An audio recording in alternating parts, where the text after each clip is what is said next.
Yes, hindi pa rin maitago ni JM Ibarra ang matinding saya at kilig nang marinig mismo kay Piang Smith noon ang magic words na I love you. Kahit simple moment lang yan sa isang event noon, ramdam pa rin ng lahat ang spark na parang teleserye sa eksena.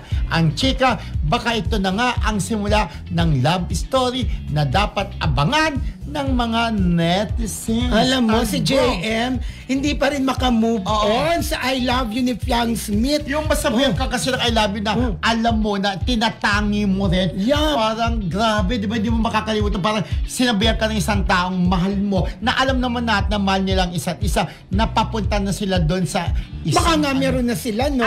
Piling ko, magjowa na. Kasi tutik na sabihin mo, iba yung pagkabigkas ng I love you ni Piang, di ba? Tama, at parang Hindi parang lalo pa nagiging inspirasyon yon kay JM, di ba? Dahil paulit-ulit, hindi siya makamove on talaga. Taga naalala niyo, the moment na she said, I love you to me is something I cannot forget. Sabi niyang gano'n, di ba? Tama ba yung English ni JM, di ba?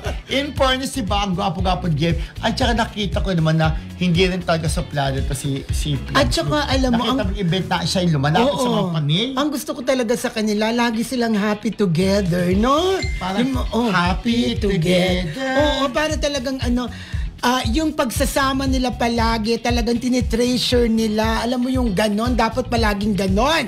Talagang iba talaga yung pakiramdam kapag kasama mo yung taong minamahal mo, di ba? Talagang treasure mo yun habang buhay. Maalala mo, o kahit ba, minsan umaalis na, nagkahiwalay ng JM Piang. Pag natutulog si JM, namiss ko na si Piang. Naalala ko yung pag I love you niya sa hanggang ngayon, di ba? Sabi mo, hindi makamove on si JM Piang. At syempre, hindi rin makakamove on ng kanilang mga fanida. Sinabi mo ba? Pinigan sila nung nag-I love you talaga to. Si Piang Smith, di ba? Yeah. Kay JM Piang. Malay nyo po, may something na talaga yung dalawa. Hindi lang muna nila bino-broadcast, di ba? Pero abangan nyo po amin yan for sure. Ako nararamdaman ko na may something na talaga, di ba? Sobra naman na kasi ang kaswitan nila. Nakikita sa kanilang mga kilos at galaw. At happy tayo syempre sa JM Piang.